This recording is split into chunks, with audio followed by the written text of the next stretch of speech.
Hello, my fellow Java code geeks. This is Andy, and today we're continuing with goal trees. This is the second video in a two-part series. In the first series, we talked about what a goal tree is. We went through an example scenario, and then we started creating that scenario in Java. Just a quick recap of that scenario. We had a train yard, and we were trying to move cars around, and we were looking at the different goals. So for example, if we wanted to put car 6 in front of car 10, the first thing we have to do is we have to clear the front of 6. We have to get rid of car 15.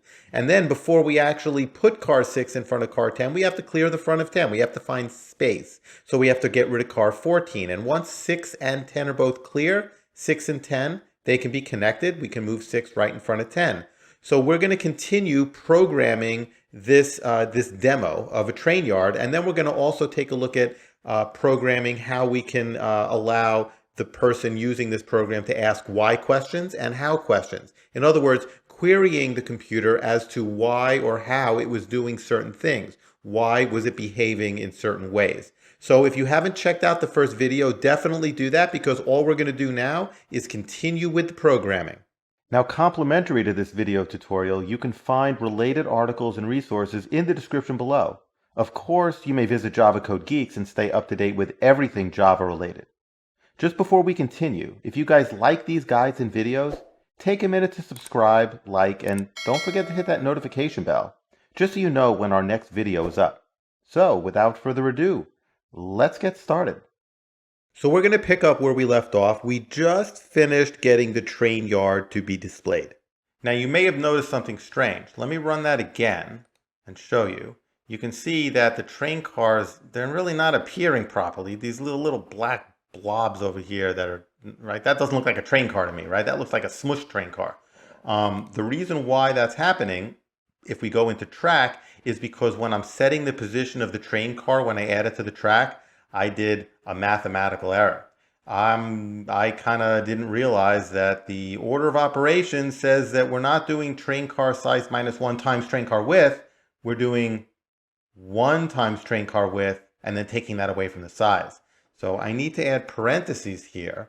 That way, when I add a train car to a track, I take the position that I added it, minus 1. I mean, the position that I added it, which is the size of the array list, minus 1, right? Because Java starts at 0. We take that, multiply it by the car width, and that's going to be our position. Now, when we run this, you'll see the train cars are all appearing properly. Okay, now we're going to get into making the cars actually move. Now, a car is going to have a state, a movement state. What state is the car in? Is it not moving? Is it just about to start its movement? Is it in the process of moving? And if so, which way is it moving? Is it moving out from the track? For example, if we want to move car 9, we have to move it out from the track to the conveyor belt. Then we have to move it over on the conveyor belt over to a new track, wherever it's supposed to go. Once it finds the track it's supposed to be in, we're going to now move it into the track until it either hits a car or the end of the track. And then, of course, the car's movement state will be finished. So we're going to have a movement state for the car. So let's go into our train car class right here. And what we're going to do is we're going to add some static variables for movement state. So none means the car is not moving. Start means the car is just about to start moving. We haven't done anything yet. Now, once the car starts moving, that means that the car is done moving. It reached its final position. But now once the car starts moving, we have a couple of substates here, right? The car could be moving out from the track to the conveyor belt. It could be moving over on the conveyor belt over to a new track, or it could be moving in from the conveyor belt to the track itself. So we're going to need a couple of, oh, I'm sorry, these all have to be different values, obviously. Okay, so these are the different movement states. So now we're going to need a couple of variables to keep track of this movement state. So obviously we need a movement state. We're going to need a speed of movement. And we're going to need, let's see, we're going to need to know which track is the car moving to. And last but not least, we're going to need a move to position. Okay, now, whoops, that is a point XY. Right. Okay. Now, for the move to position, I want to just explain something. Let me run this for a minute. Okay. So now, let's say we want to move car 12 from this track to this track. Okay. So this is going to be the move to position. This is the final goal where we want car 12 to be. But car 12 can't just move straight down. That's not going to work. That's not the way train yards work. It has to move out, over, and in. So we're going to not only need a final move to position, but we're going to need a temporary position. In other words, when we want to move car 12 from here to here, the first thing we need to do is move car 12 to here. Then, once it reaches here, we need to move it to here. Then, once it reaches here, we need to move it to here, to its final position. So not only are we going to need a final position, where are we trying to move the car to, but we're going to need a temporary intermediate position where we want to move the car to at this point in time. First here, then here, then here. So not only are we going to need this, but we're also going to need we'll call it temp move to position. Hopefully when we get into the code, you'll see what we're talking about. So now let's default a couple of these variables. So let's say the movement state of a car when it first gets created obviously is none. It's not moving. Then we're going to set the speed. We'll go with 10. We'll see how that works. We can always speed it up or whatever, or slow it down. And then where are we moving to? Which track? Well, for now, we're not moving anywhere, right? When we first create the car. All right. So now what happens? What happens when we start our move?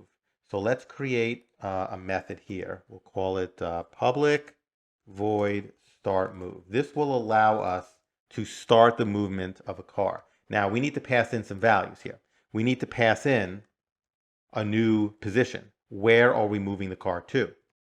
This is going to be the final resting place of the car. We also want to know which track are we moving it to.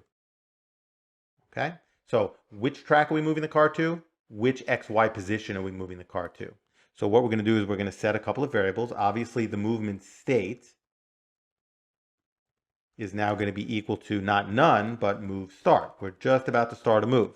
And we're going to initialize some of these variables. Move to position is going to be equal to what we pass in. And of course, the track. Okay, so call this method. We tell the car, start your movement. This is the XY position you're moving to.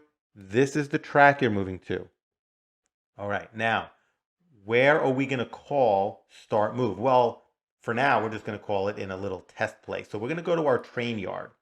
So you can see here we have this create cars method. After that, we're going to take the first car on track, say 0. Do we have yeah, we have get first car. So let's say get first car. Okay, so that gives us the car at the very beginning, and we're just going to say start move. Okay, now where are we going to, whoop, let me get rid of this auto code completion, which is a real pain in the you-know-what. I could turn it off, but I'm stubborn. Okay, so we're going to call start move. Now what do we have to do? We have to pass in an XY position for where we're going to move the car to. So on our track, if you recall, we wrote this method, get first available position, which is fine. So let's call that method. The position is going to be tracks, we'll say track, we'll do track 8, for example. Okay, track 8.get first available position. Okay, so that gives us the position, the first available position, the open position on track 8, where we can move this car to, which means we're also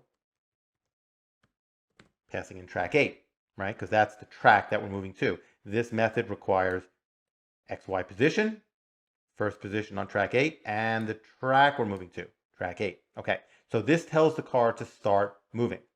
Okay, so now that we've done that, now what we're going to do is we're going to head over to train car, and we are going to do some processing here. We need to create our tick method. Okay, now remember, this method is going to run 60 times per second. So when the movement state is none, it does nothing. But once the movement state becomes start, we're actually going to want to do something. So what are we going to want to do? Let's first check if movement state equals move start. Okay. What are we going to do? Well, when we want to start the movement of a car, of a train car, Well, what do? We move it to the right all the way to the conveyor belt. So what we're going to do is we're going to change the movement state equal to move out, right? That's the first thing that happens when we're ready to start the movement of a car. But we also need to set the temporary movement position. Where are we moving this car to? Remember, the final resting place of the car is going to be its position on the new track. But the temporary position where we want to move the car for now is to the right all the way to the conveyor belt. So we're going to have to say temp move to position is going to be equal to, we have to create a new point, okay? And the X position of the point is going to be the train yard's start of the conveyor belt. Well, let's go to the train yard and see if we actually have that method created to get us the position of the conveyor belt. We need a method that's going to say get us the end of the train yard. Remember, the train yard ends, the conveyor belt begins. So let's create a method here. Public int get end of yard. Okay, so remember, the rightmost edge of the yard is the leftmost edge of the conveyor belt. So all we're going to do is return the number of cars per track times the width of the car. Okay, how many cars can be on the track times the width of the car? That's the rightmost edge of the train yard, which means it's the leftmost edge of the conveyor belt. So now if we go back to train car, we can actually call that method. So where are we going to move this car to? Well, the X position should be the conveyor belt's X position, which is now goal trees, which is our global variable goal trees, which is why we're passing it to every single object. We're going to get our train yard. And then from the train yard, we're going to call get end of yard. That's the X position of the conveyor belt. Of course, we also need a Y position. The Y position of where we're moving the car to is just the Y position of the track. So position.getY. That's from our point XY class. So that takes care of ticking movement start. Now, one issue. Our train yard, tick, it ticks all the tracks. Track, where's the tick method? It doesn't do anything. The track is going to have to tick all of the cars. So let's do that. There we go. Now all the cars are going to be ticked or tuck, whatever you want to call it. Okay, now if we run this, nothing's going to happen. Well, we started the movement of the first car in track 0. Remember, we said move whatever the first car is in track 0, move it to track 8. So why isn't it moving? Well, that's because all we did in our train car class was start the movement. We said, okay, if we are going to start the movement, what do? Well, we change the state immediately to movement out.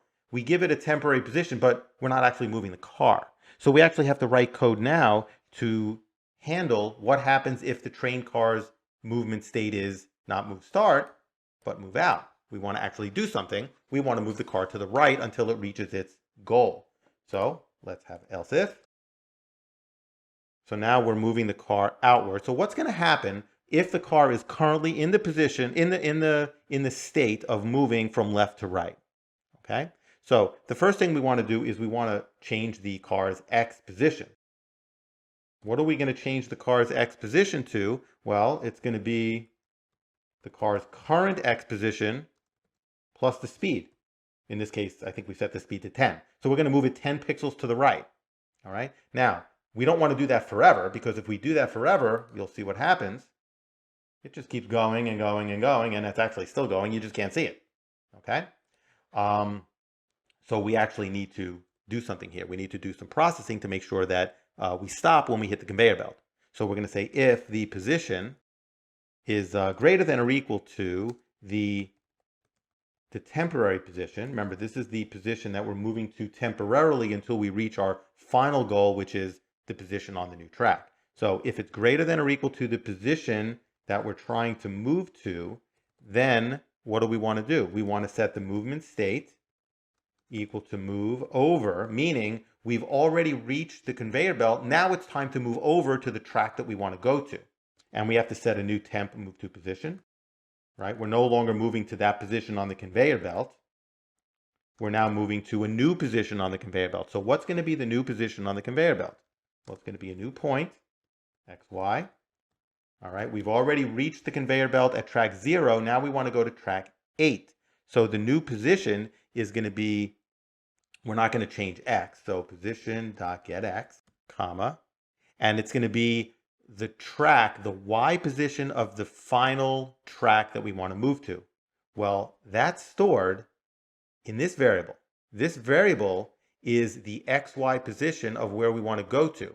The y is the new track, the y coordinate of the new track we're moving to. So all we need to do is say move to position dot get y.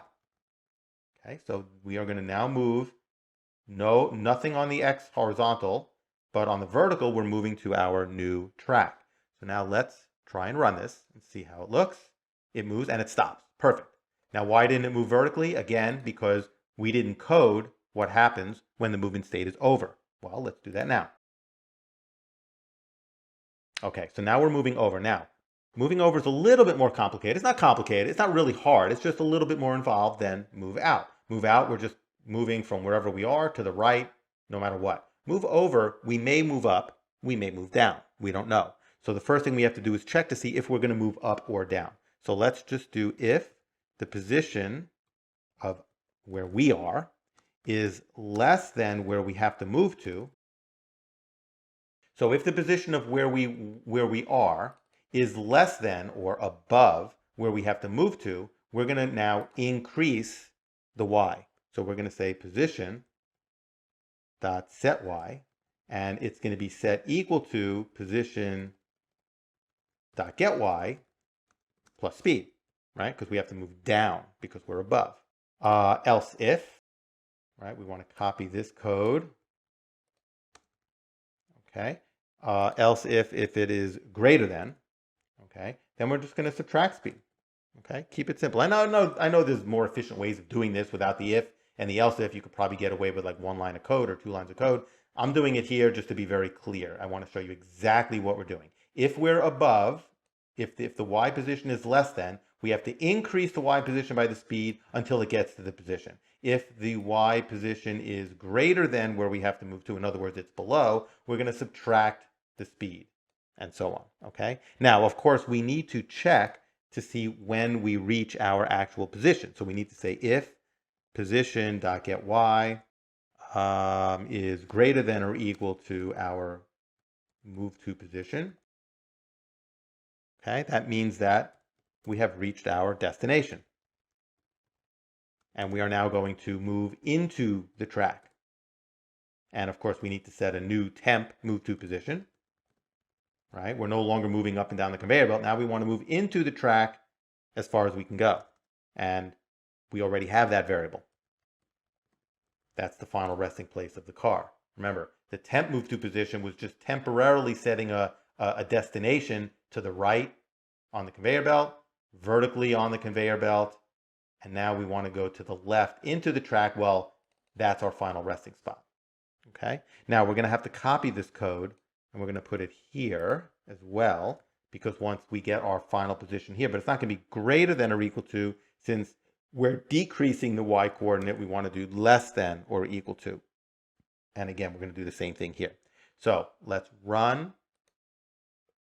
This should go down to track 8, and it stops. Perfect. 0, 1, 2, 3, 4, 5, 6, 7, 8. Perfect. Okay, now we're ready to move in. Once again, why didn't it move in? Well, we didn't code for it yet. So let's code for it now. Okay, so what happens when we are moving in? Well, it's basically going to be pretty similar to this, right? Move out. We're going to be basically doing the same thing, except we're moving, instead of left to right, we're moving right to left. All right, there'll be a couple of differences, but not much. So first thing, the position, moving right to left, minus speed. Okay.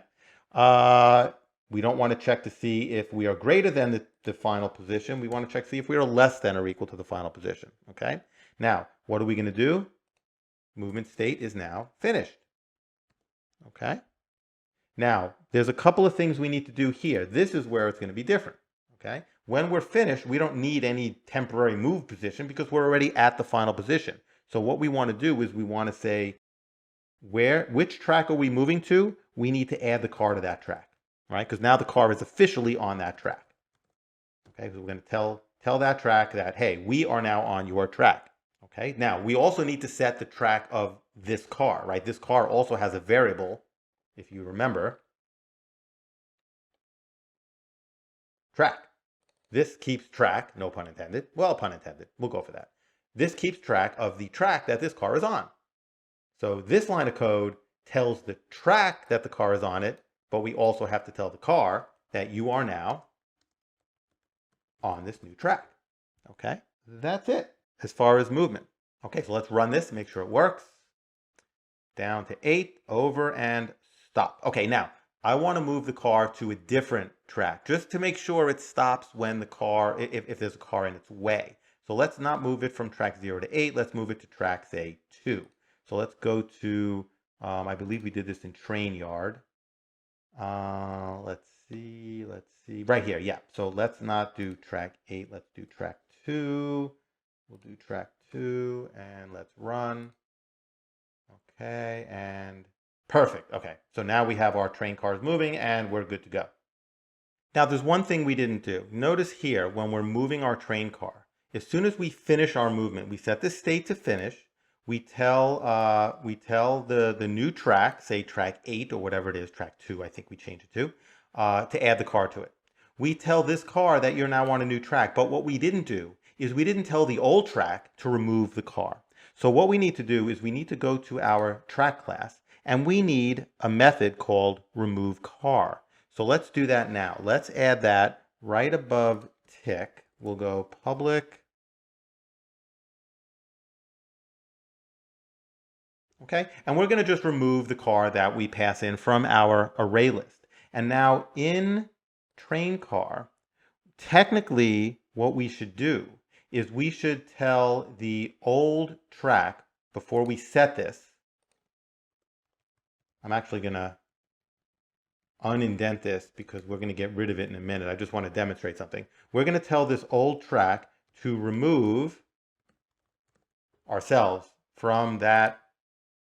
We're going to remove us from your track. All right. Now, if we run this, let's do that. Now look what we get. We get an error. Now, what kind of an error are we going to get here? We're getting a concurrent modification exception. Now, what does that mean? Now, again, the goal of this video is not to teach array lists. So if you want to know more information, that's the subject of another video. But bottom line is we're in the process of ticking all of the cars. If you go to track, you can see here, we're looping through all the train cars and ticking them. But one of these tick methods at some point is going to alter this array list. It's going to remove the car from the array list, which causes a problem. You can't modify an array list while you're in the process of looping through it. So we can't do that. So what we need to do is, instead of looping through normally, we're going to use something called an iterator. So let me remove all this code, and that will solve our concurrency issues.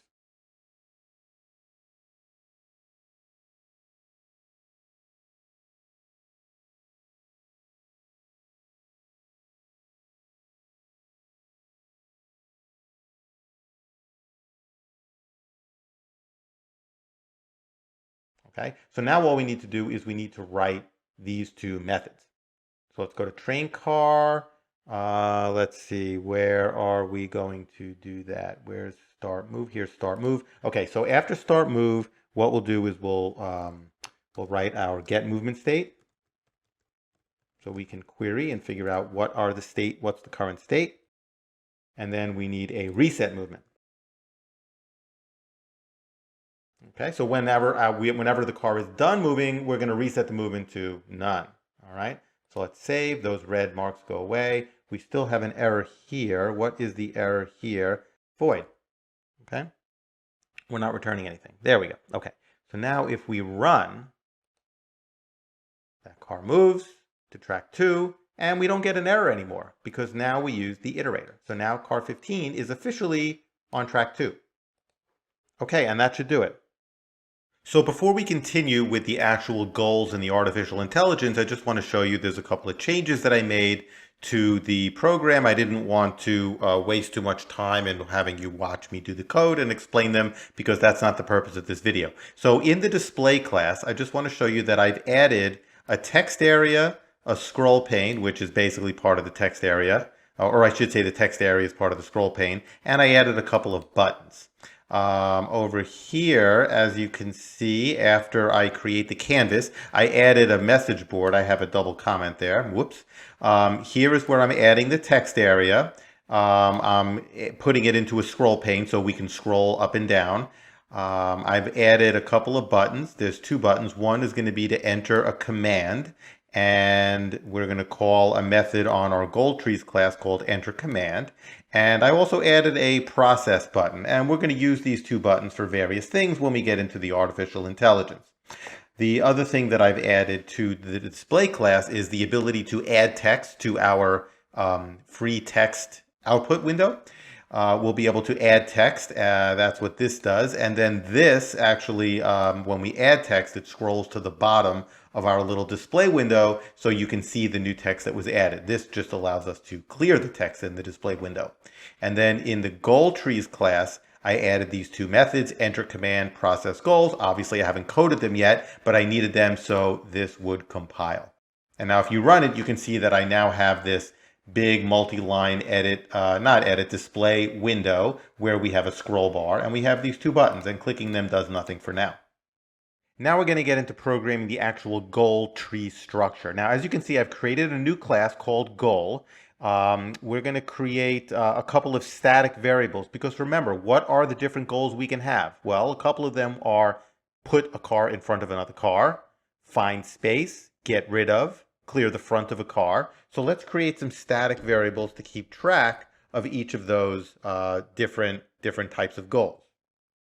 All right, so there are the static variables. These are all the different kinds of goals that we can have. We're going to need a couple of variables, instance variables, when we create an actual goal. One of them is obviously the goal trees object. All right, so let's take a look at the variables. Okay, as we mentioned, we have our global goal trees object, which gives us access to everything else in the demo. We need the goal type. What type of goal is it? It's going to be one of these four options. We need to have two train cars as variables because, for example, if we want to find space in front of a train car, we'll use train car 1. If we want to get rid of a train car, we'll use train car 1 to specify, to indicate which train car we're getting rid of. However, put in front, we need two train cars. We're going to put train car 1 in front of train car 2. So we're going to need two of them. So that's why we have two variables. We're going to have an array list of child goals. That's a standard tree structure. We have our current node in the goal tree. We have all of the child goals, and we also have the parent goal. What's the goal that's above us? Of course, we have to import the array list. Let's do that. All right, now let's create our constructor and initialize these variables. All right, so there's our initialization. The next thing we're going to need is a mechanic to allow us to add a child goal and also to set the parent goal. So let's create those now. So this allows us to add whatever passed-in goal we get. We'll add it to our array list of child goals. Of course, we need to tell this child that this goal is the parent. And then we'll add a method to allow us to modify the parent goal. That's why this is in red. The last thing we're going to want is we're going to want a method that allows us to, that enables us to display a goal. Like, how is it going to print out?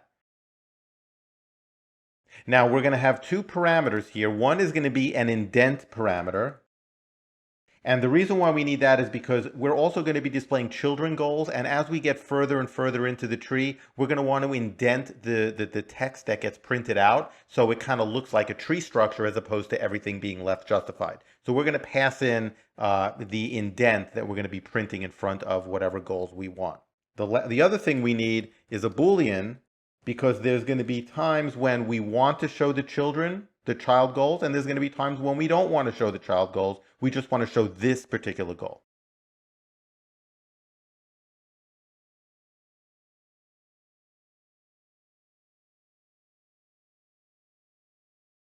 All right, so that will allow us to print if we are, if the goal is finding space. We're going to get the display. That's why we have this variable. We're going to get the display object. We're going to add text. What are we going to add? Find space in front of, and then whatever the name of train car 1 is. And of course, we're going to put the indent in front of it just in case this is a child goal. We need to check, obviously, the other goal type. So let's look at that. And we're going to just copy and paste. And there's all the displaying of this goal, but now we also want to display the children. Of course, we have to check this variable to make sure that we want to display the children.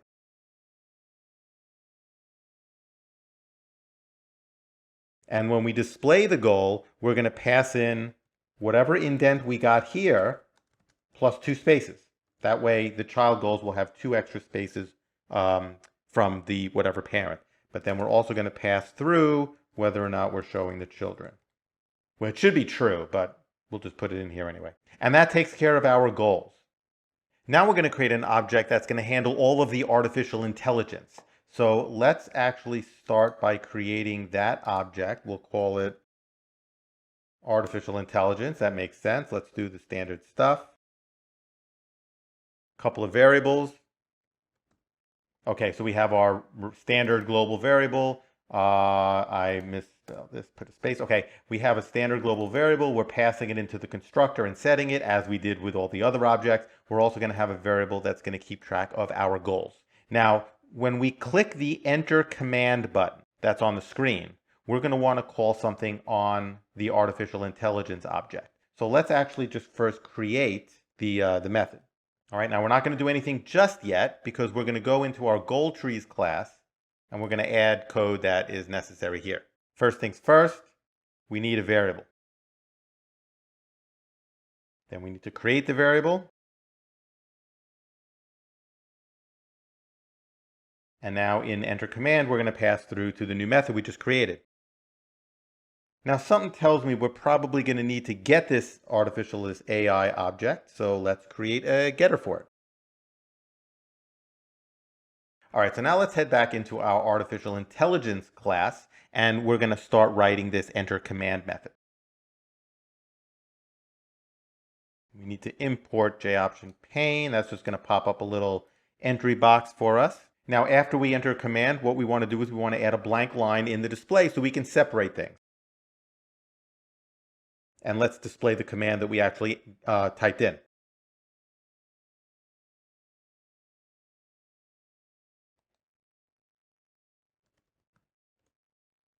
Perfect. We enter the command, it types it out here. That's exactly what we want. We can enter a new one. And notice we're typing in whatever we want. We're going to fix that in a minute. So let's, in our enter command, after we regurgitate the command that was just entered, let's split up the words into, let's split up the sentence that they typed in into individual words. And we'll delimit it by a space. Right up front, I just want to mention this is not a very robust language parser and language processor. This is very, very simple. If you enter invalid commands, if you enter things that are close, it's not going to accept them. So we're going to be very specific on what we need to enter. So for now, let's just split the command up into individual words and make sure that we've entered something that we can understand. The first command we're going to do is put a train car in front of another train car. Now, what is that going to look like? That's going to look something like this. Put some number in front of some other number. That's the command. So words, what's the array going to look like? This is going to be words of 0. Words of 1 will be the number. Words of 2, 3, and 4 will be in front of, and then words of 5 will be the final number. First, we're going to make sure we have 6 words, and then we're going to check to make sure that everything is what we expect. Okay, so if we've entered the command, put something in front of something else, that's here. Now let's take a look at what we're going to do if we encounter that command. First, we're going to get the front car. The front car will be words of 1. Okay, so what we're doing here is we have a variable front car, which obviously we need to declare. So let's declare that. We're also going to need a back car, by the way.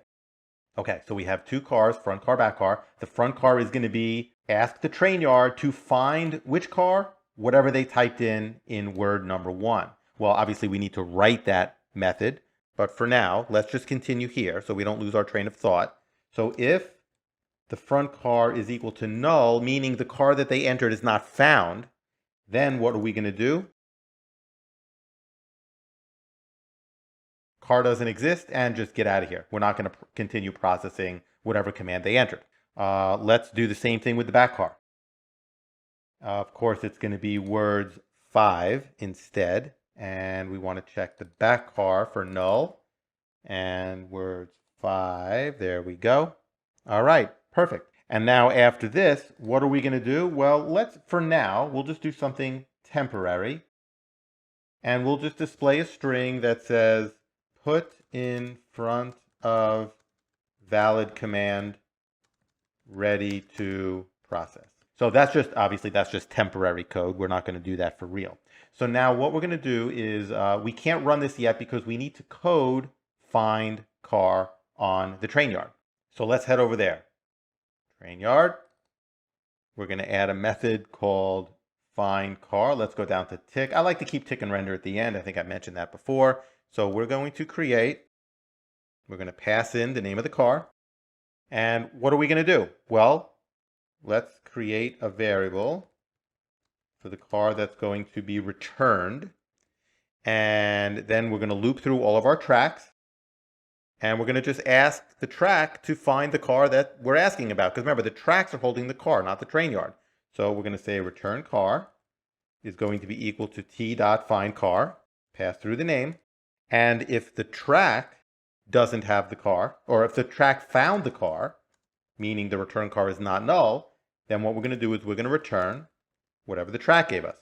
If the track doesn't find the car, we'll loop to the next track, and so on, and so on, and so on. And if we get down here, none of the tracks found the car, so we're just going to return null, meaning they entered an invalid car. Of course, we need to code this method now on the track. So public train car, and we'll call it find car. And of course, we are passing in the name.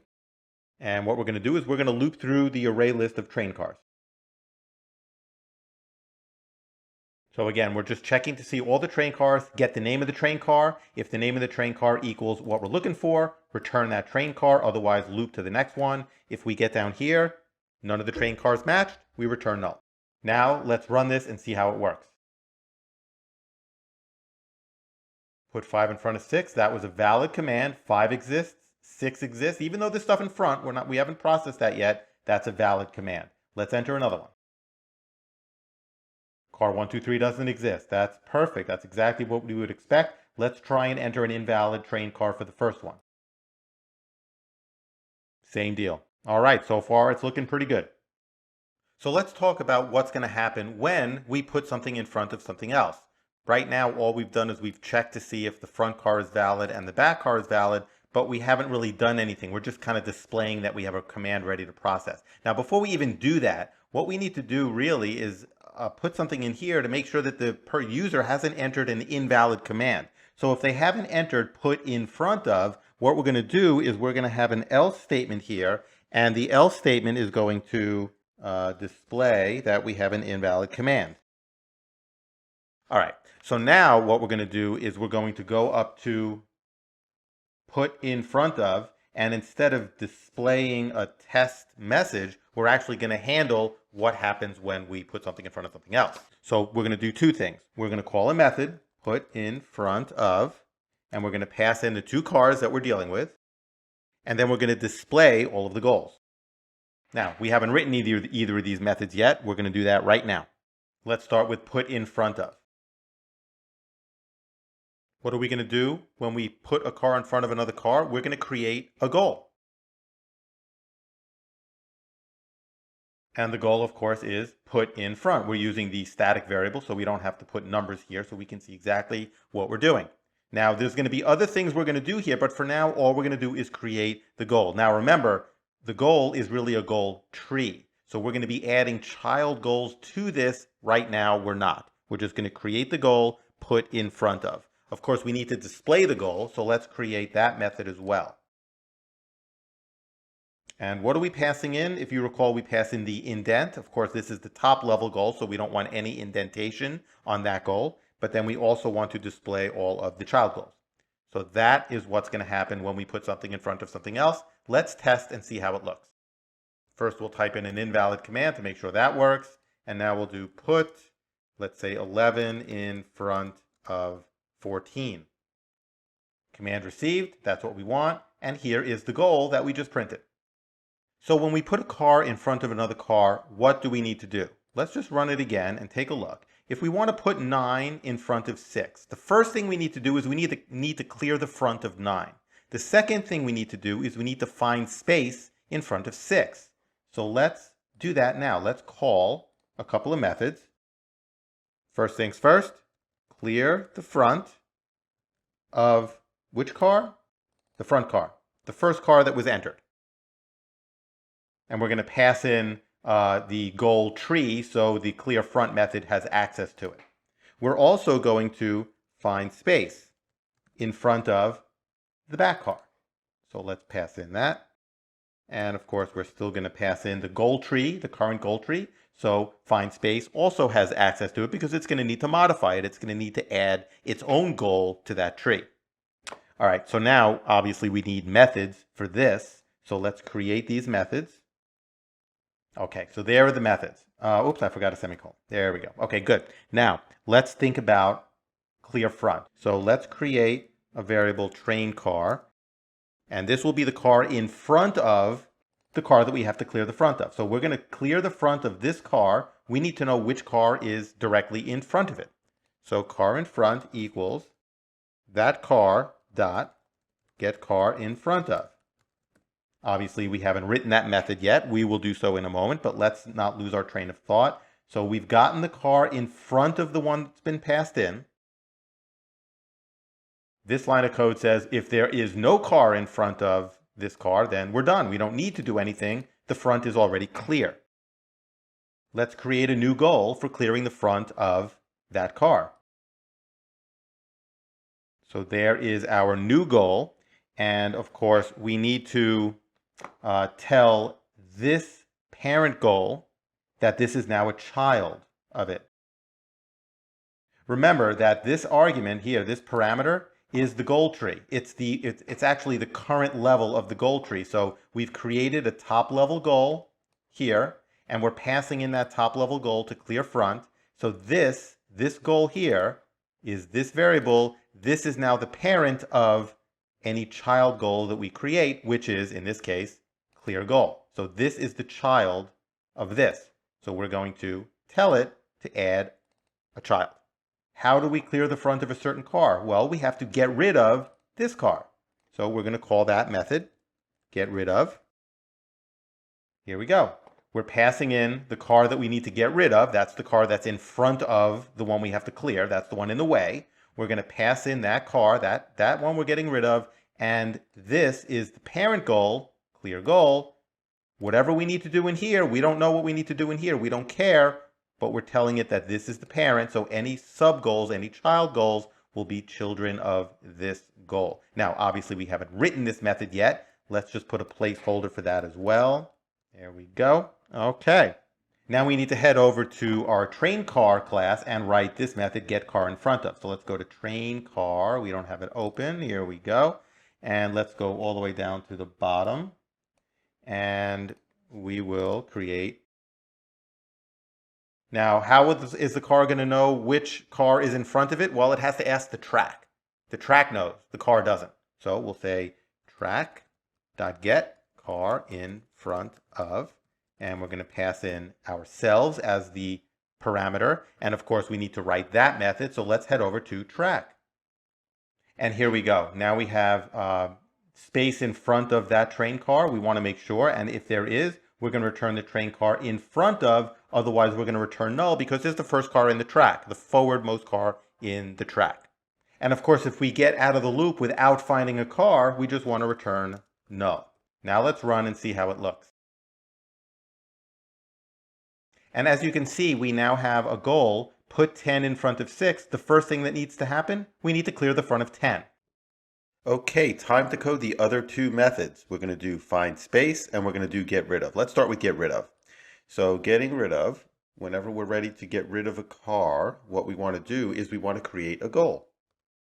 Once again, we're passing in our global. We're passing in the type of goal, get rid of. We're passing in the car we're trying to get rid of, and we're passing in, well, what is this last parameter? Let's just remind ourselves. Let's go over to goal and take a look. The last parameter is the second train car. And of course, there is no second train car because when we get rid of a car, we only need to get rid of one. We need to tell the parent goal that this goal is now a child of it because we're creating a goal tree, if you recall. So our parent goal. All right, now the parent knows about this child. And when we get rid of a car, let's just think about it for a minute. If we want to get rid of a car, meaning we want to move it to another track, there may be something we have to do first. We have to make sure that the front of the car is clear because, again, we can't move it if there's something in the way. Now, it's possible that that car may, whoops, there we go. Now, it's possible that that car may not have anything in front of it, and that's fine because clear front, if you recall, first checks to see if there's a car in front of it, and if there isn't, it just returns and doesn't do anything. So we're just going to call clear front on the car we're trying to get rid of. And if there's something in the way, it'll do it. It'll do whatever it's got to do down here. But if there's nothing in the way, it'll just do nothing. Now let's take care of find space. The first thing we need to do is we need to check to see if there is space in front of this car. Because remember, find space means we're trying to find space in front of this car so we can put something else there. If there is space in front of this car, we're just going to return because there's nothing we need to do. So if there's no space in front of the car, now we have to think about what we're going to do. Well, we need to create a new goal. The goal is going to be find space in front of this car. Okay, so we're going to find space. We're going to create the goal find space in front of this car, and we don't need a second car in this case. Now, what do we need to do when we're finding space in front of a car? Well, the first thing we need to do is we need to figure out what car is in front of this car. All right, so let's take a look at this code. We're getting the car directly in front of the car we have to find space in front of. If there is a car there, we're going to get rid of it. And of course, if there are cars in front of that car, well, that's what this method's job is supposed to do. But if there is no car directly in front of this one, which is what we have to find space in front of, then we're just going to get rid of it. So now let's head over to the train car class, and we have to code that method. Is space in front of. So let's go down to the bottom. All right, let's take a look at this code. So the first thing that we're doing is we're getting the car directly in front of this car. Remember, we're inside of a car now. We don't have to pass in any variables. We're checking to see what's the car directly in front of us. If it's not null, that means there is a car there. So is there space in front? No. So we return false. Now, that's not the only way that there could not be space in front of a car. The track could be full. We need to ask the track, how many train cars do you have right now? And if that value is the same as the number of cars that we are allowed to have per track in the train yard, well, then we don't have space either. So we're going to return false because the track is full. And if both of these fail, we're going to return true because there is space in front of the car. Now, we need to code this method.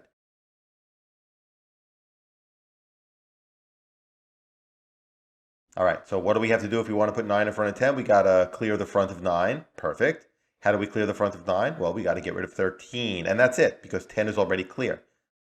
All right, so let me just import this array list, and then we'll explain what's going on here. So this is going to be a list of all goals that we're going to do in order. So we're going to traverse the tree, find the lowest level one, go down one branch, find the lowest level node, and we're going to tell the artificial intelligence object that this is a goal that we need to do, and that's the first one. Then we're going to keep going up the tree, looking for goals that we need to actually move cars, and we're going to add it to this list of goals that we're going to process. So at the end of the day, this list will be basically an ordered list of goals that we can do in order without having any cars in the way of other cars. This is going to point to the current index in this array list. Which goal are we doing at this moment in time? All right, so in the constructor, we're going to have to create the array list. Now let's go down to our process goals method. Where is it? There it is. Okay. So now what are we going to do when we actually process all of the goals? Well, we need to first clear the array list and then set the array list. to traverse the tree and figure out which goals we're going to do in which order. So let's clear the array list first. And now let's set the goal. So how do we set the goals? Well, I think that our goal class is what is storing the goal tree. So let's just pass it through to that and let it handle it. So we're going to tell this goal tree, of course it's red, we haven't coded this yet. We're going to tell the goal tree, process all of the goals, and we're going to pass in the artificial intelligence object so it knows about the artificial intelligence object, and you'll see why we need to do that in a moment. So after we do that, and we get the list of goals, now we want to run the goals. We want to actually perform them. So let's call the method run goals. Okay, of course we haven't written that yet either. All right, so whenever we're processing a goal and we're actually ready to perform the goal, the first thing we're going to do is perform the children, right? Because we can't, like if we're trying to put 7 in front of 6, but 7's not clear, we can't put 7 in front of 6. We have to do the children first because the children are going to be what's clearing the front of 7, finding space in front of 6, and so on. So the first thing we have to do is process all the children. After we process the children, now we're going to do this goal. Now remember, the goals that are actually going to require action are only get rid of and put in front of. The other ones are just goals that are kind of like, there are goals that require us to think, what other things do we need to do first? The ones that require train cars to move are getting rid of and put in front of. Okay, so if we have one of the two goals that requires a train car to actually move, let's add that goal to the array list that's keeping track of all the goals in order of what we're going to perform. Now, we haven't written this method yet. We're going to just add this goal, the one that we're in right now, remember we're in the goal object, to the array list. That's why we need to know about the artificial intelligence object. So let's head over there and write this method, add processed goal. All right, there we go. So now let's go back here. That should disappear. Perfect. All right, so we are now ready to code run goals on the artificial intelligence object. So let's do that. All right, so what did I do here? The first thing I did is I added a blank line in our little display window so we can separate things and not have all the text mush up together. The next thing we're going to do is we're going to set the current index. Now the current index is going to be set to -1, meaning there is no goal that we're currently in the middle of doing. And now we're going to call a method called run next goal, which we have to do. Now remember, we're going to have this array list of goals that we're going to be executing one at a time. But each goal is going to require a lot of different steps. Remember, the loop is running 60 times per second. And if a certain goal is happening, like say, getting rid of car 14, we're going to be getting rid of car 14 for quite a number of beats, quite a number of ticks in this program, because it's going to have to move the car all the way to the conveyor belt, all the way from the left to the right. Then it's going to have to move it down the conveyor belt. Then it's going to have to move it into the track that it found. So there are probably 2, 3, maybe even 400 different steps that are going to happen, because each beat, the car only moves a few pixels. So it's moving a few pixels, then a few more, then a few more, then a few more. And at some point, that goal is going to be finished. And when it's finished, now we're going to have to tell the artificial intelligence object, I'm done. You can now proceed to your next goal and run that one. That's what the current index is for. So let's head over and write run next goal. All right, so let's see what we're doing here. We're incrementing to the next goal. That's what we want to do, run next goal. We're checking to make sure that there is a next goal to run. And then what we're doing is we're telling that goal, we're getting it from the array list, to run itself. Okay, well, we haven't written that method yet. Let's head over to goal and take care of that. All right, let's take a look at this goal. When we want to have a goal run itself, the first thing we're going to do is we're going to display the goal with no indent. And obviously, we're not displaying the children. We just want to display this goal. So we want to put it in the little display area. All right, now, if the goal type is get rid of, if the goal type is put in front, two different things. If it's get rid of, the first thing we want to do is we want to find an empty track in the train yard to put this car in. So we're going to call a method on the train yard, find empty track. Haven't coded that yet. We'll do it in a few minutes. After we find the empty track, we're going to start the move. We're going to tell train car number 1, which is the one that we're trying to start. And where are we moving it to? The empty track's first available position, and of course, this is the track we're moving it to. Now, if this goal is put in front of, well, we don't have to get rid of anything. We don't have to find any empty tracks. All we're doing is taking train car 1 and we're starting its movement. And where are we moving to? Train car 2's first available position, the track that train car 2 is on, its first available position. And of course, we're moving it to the track that train car 2 is on because we're putting train car 1 in front of train car 2. So that takes care of run goal. Let me save this. And now let's code find empty track on our train yard. So real quick, what are we doing? We're looping through all of the tracks and we're seeing one at a time, does this track have no cars on it? If it does, if it has no cars on it, we just return that track and we're done. We stop looping, we're done. This track is empty, here you go. If we get through this loop without finding anything, there is no empty track, we return null. Now, if you noticed in the other class, I didn't really check to see if the find empty track is not working. If it didn't, I mean, not if it's not working, but if it didn't return any track. And that's because I designed the number of tracks and the system and the number of cars to be such that there will always be an empty track. There are 15 cars and there are more empty tracks. There are more tracks than cars. So we don't have to worry about the possibility of not having an empty track. All right, so let's run this and see how it looks. So here we go. Let's enter a command, put 12 in front of 8. And here's the goal tree. When we process the goals, the first thing that's going to happen is we're going to get rid of 13, and then we have to get rid of 11, but it doesn't do it. Now, why doesn't it do it? Because we never told the artificial intelligence object that we're finished running a certain goal. So what's happening is we have all these goals, they need to run, but there are multiple steps involved. So the artificial intelligence object is only going to run one goal. It's going to run the next goal. We never told the artificial intelligence object that we're done with this goal, so now you can move on to the next one. So what we need is we need a method here, move finished. And when the current movement is finished, what's going to happen? Well, we want to run the next goal. Now, where do we call this method? Well, in the train car class. When the train car is the one that's actually moving. So as soon as the train car finishes its movement, it's going to say, hey, Mr. Artificial Intelligence object, I'm done with my movement. You can now go to the next goal and run that one. So let's go to train car. Right here, inside the tick method, whenever the movement is finished, we do all this processing. But now what we have to do is we have to tell the artificial intelligence object that we are done. And there we go. Let's run it, and now this should work. Put 4 in front of 10. Okay, here are all the goals. First goal, get rid of 12. Looks good. Now it moves to the next goal because 12 was finished. Now 5 is finished. Now we do 15. Now 15 is finished. Now we can do put 4 in front of 10. Looks great. The only thing left to do now is to program a mechanic to allow us to ask this system questions. Why did you do this? How did you do this? So let's head over to the artificial intelligence object and look to see where we're processing the command that was entered. Okay, it's right up here. We're checking to see here if we entered a command put in front of. Well, after that, we need to check for a different command. Let's check for a question. We can actually copy this code here. We'll just do a little indenting so it looks nice. All right, so what are we going to look at? We're going to look for a question that looks like this. I'm going to just put it in the comment.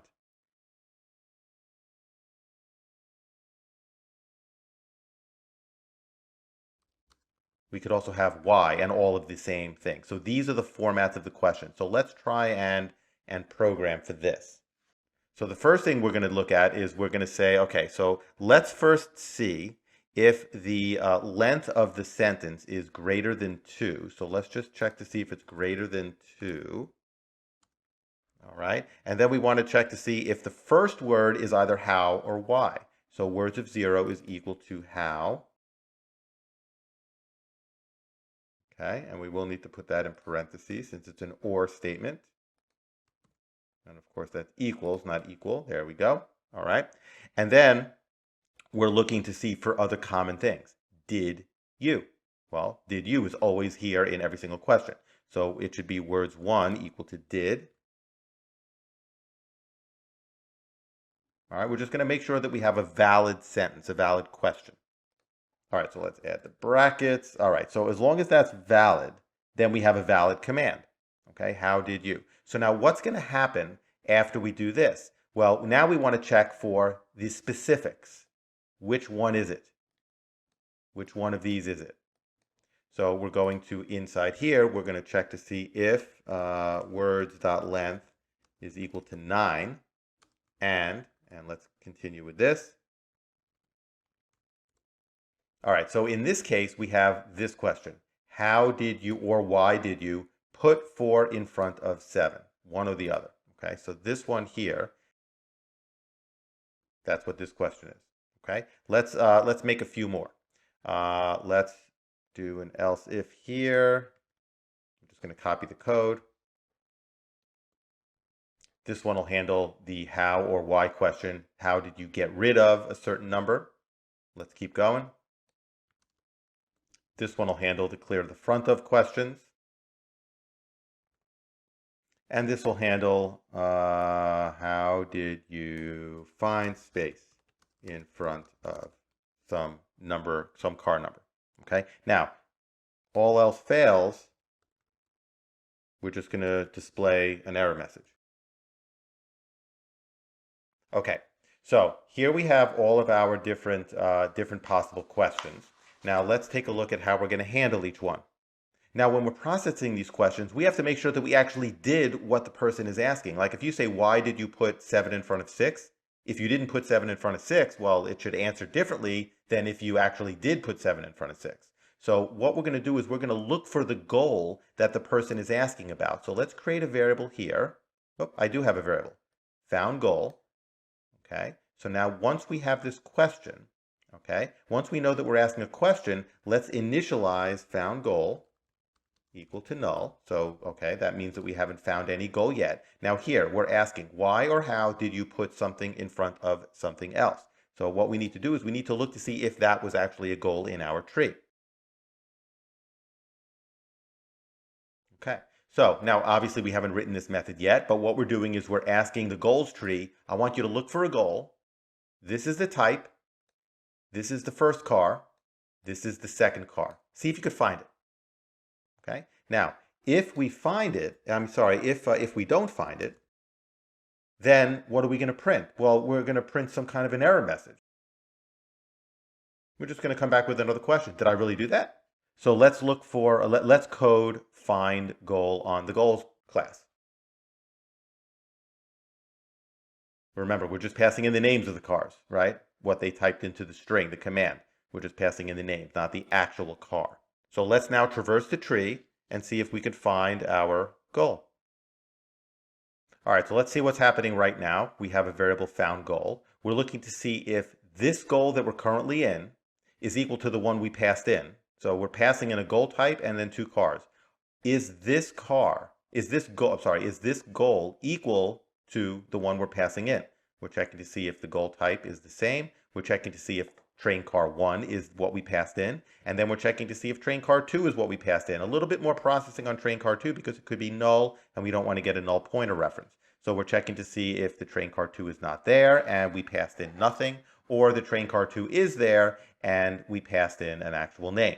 If all of that matches, we're going to return this goal. What happens if it doesn't match? Should we say that we didn't find the goal? Well, no, there are child goals as well. So if this is not the goal that we're looking for, maybe one of the children is what we're looking for. So if we get here, this isn't the goal, we now need to traverse the children to see if any of them are the goal we're looking for.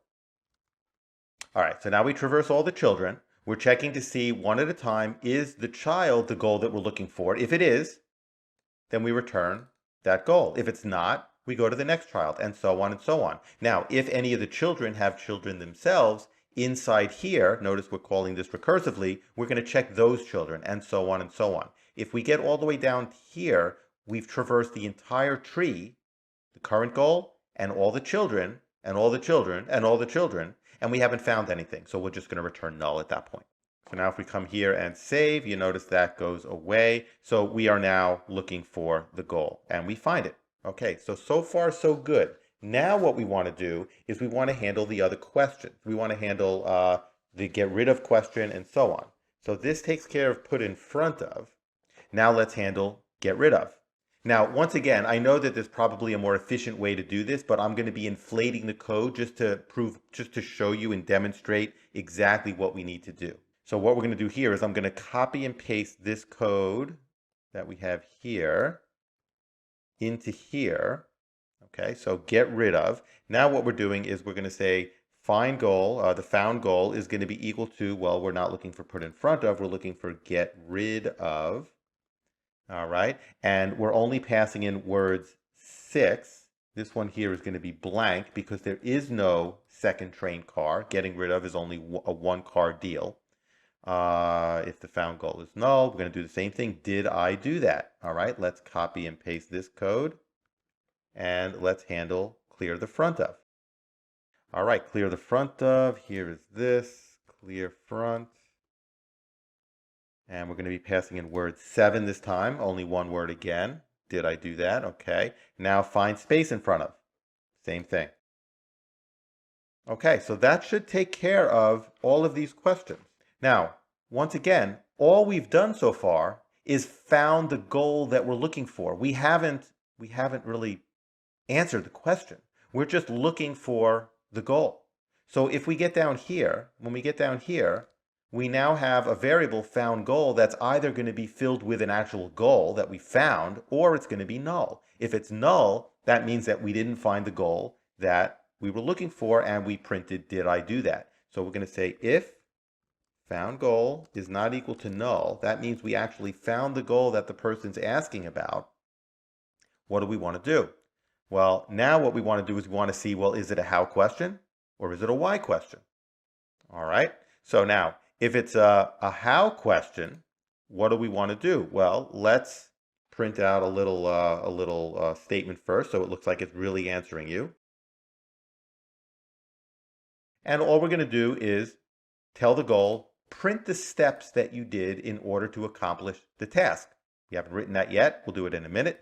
If we have a why question, we're going to say found goal, and we're going to say display reason. Okay, let the goal handle it. Now we have to code these two things. Display steps will print out the children. Display reason will print out the parent. So let's head over to goal and take care of that. Okay, so let's start with display steps. Now remember, this is going to be the children. So the first thing we have to do is we have to check to see if there are children. If there were no children, that means that we had an actionable goal and we didn't need to do anything else. Now, the only possible goal that could be is get rid of. Right? The other actionable goal, or clear the front of, that requires children goals, getting rid of. Find space, that requires children goals, get rid of. Maybe clear the front of again, and so on. But get rid of is a node. It's a child. It's the end of the tree.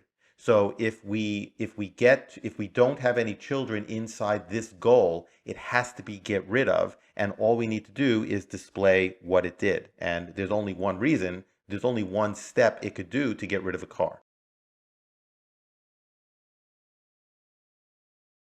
We moved it to an empty track. That's it. All right. Now, if there are children, what we want to do is we want to print a list of the children, right? There could be one step. How did you clear the front of 7? I got rid of 6. But there could be multiple children. How did you put 6 in front of 10? Well, first I had to clear the front of 6, and then I had to clear the front of 10, or find space in front of 10. So we're going to have to loop through the children, and we're going to have to display those goals. Okay? So here we're going to display the children one at a time. There's a little bit of indenting going on here, right? We're displaying the number. We're basically just numbering the steps like we did here, right? 1, 2, 3. Obviously, we don't want to start with 0. And false means we don't want to display any of the children. We're just displaying that one goal. That's why we actually have this parameter. Okay, so this will display all of the children of a certain goal. So now that takes care of the how. Now let's take care of the why. We have to go up one. So the first thing we have to do is we have to check to see if if there is a parent. All right. So again, whoops, I misspelled that. Okay. So once again, all we're doing is if you say, why did you get rid of 7? You're going to write, because I was trying to do the following. And then whatever the parent goal is, display it. A little bit of indenting so it looks a little nicer. And that's it. But there's a possibility that there is no parent. If I type the command put 7 in front of 6, and then I say, why did you put 7 in front of 6? Well, what's the answer? It's actually a very simple answer. That's it, because you told me to. So let's run this and see how it looks. Put 12 in front of 10. All right, here are the steps. Now, before we actually do the steps, let's process them. Okay, so 15, all right, good. We get rid of 15, then we get rid of 13, and now we should be able to put 12 in front of 10. Nice. All right, so here are the steps. Now, let's ask it a question. How did you get rid of 13? Move 13 to an empty track. Looks good to me. Now, before we run another scenario, I did actually find an error. This thing here should not be words 9 when we do put in front of, as you can see. Put something in front of something. This would be the 0. This would be 0. 1, 2, 3, 4, 5, 6, 7, 8. And I put 9 here by accident. So I'm going to just quickly change that. I'm going to quickly change that to an 8. And now I'm going to save and we're going to run. Let's run another scenario. So let's enter a command. Let's put 4 in front of 6. Okay. So when we process these goals, first we have to clear the front of 4. Now we have to find space in front of 6, which means we got to get rid of 12 and 14. Obviously, 14 goes first. And now we can put 4 in front of 6. So if we ask it a question, how did you put 4 in front of 6? You can see that it did a couple of steps. It cleared the front of 4, and then it found space in front of 6. And then, of course, you can dig deeper and say, well, how did you find space in front of 6? Well, I got rid of 12. Great. How did you get rid of 12? Well, I got rid of 14, or I cleared the front of 12. How'd you do that? I got rid of 14, and so on. Let's ask it some why questions. So why did you clear the front of 12? Well, because I was trying to get rid of 12. I had to clear it before I could get rid of it. All right, let's ask it one final question. Why did you put 4 in front of 6? And, well, that's the top level of the tree. There's no parent, so you told me to. All right, last test. How did you put 10 in front of 7? Obviously, we didn't do that, and it's just going to say, did I do that? Make it look a little more human.